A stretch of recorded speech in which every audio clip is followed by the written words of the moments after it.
Geocaching is kind of a new wave in hobby. It's not quite a sport, although there are a lot of people. It's an international sport hobby that you can go out and do. And basically all you need is a G.P.S. unit and computer access to be able to get to www.geocaching.com, and caching is C-A-C-H-I-N-G.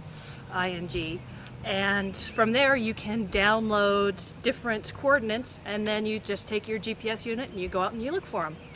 And caches can be as small as either a pill bottle or even a film canister, or they can be as big as ammo boxes. So there are a few rules, etiquette if you will, to geocaching. You can't bury anything.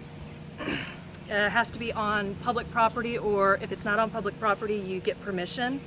So complete strangers, it's okay for complete strangers to wander around your property.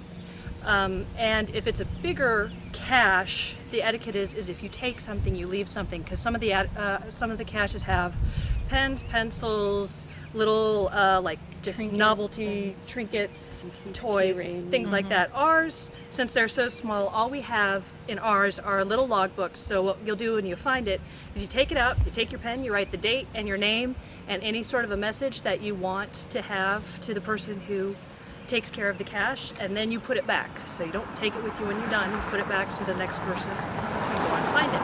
And basically what we're doing is, it's kind of like orienteering, where, you know, when the settlers came over here, we basically, you know, they had to look for points of reference and they had to count steps or do things like that to navigate.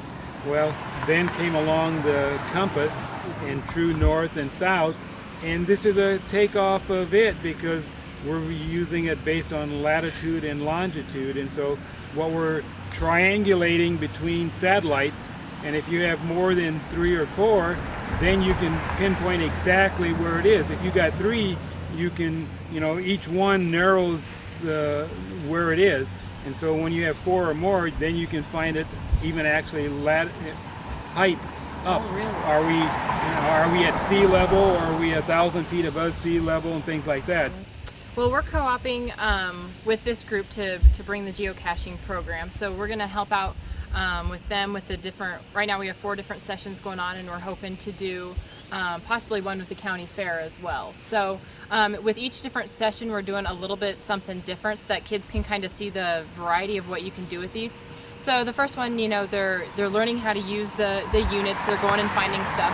But with the second session, we're going to do something a little bit more fun where they can actually go hide the caches. And then they hide them for their friends and stuff, and then they'll switch GPS units and stuff, and then they have to search for each other's. So that's just one more thing. We also want to do a history session where we can kind of bring in local history. So that might be one where instead of, you know, pulling a trinket out or something like that, you might have a question about local history, or something might direct you to a local history like a statue or stuff like that, just so that we can kind of get used to the environment around us, and the kids we can teach them a little bit as they're having a great time playing with the geocaches. We will be offering them to check out. So you do have to be in York County, you do have to have a library card, and there will be a waiver. You have to be over 19 years old to check one out, so that way, you know, mom and dad don't get a letter in the mail saying, you know, you owe us a lot of money because your son checked out a GPS unit and we haven't gotten it back. Yeah. So that way everybody knows what's going on. But it will be something, so if the kids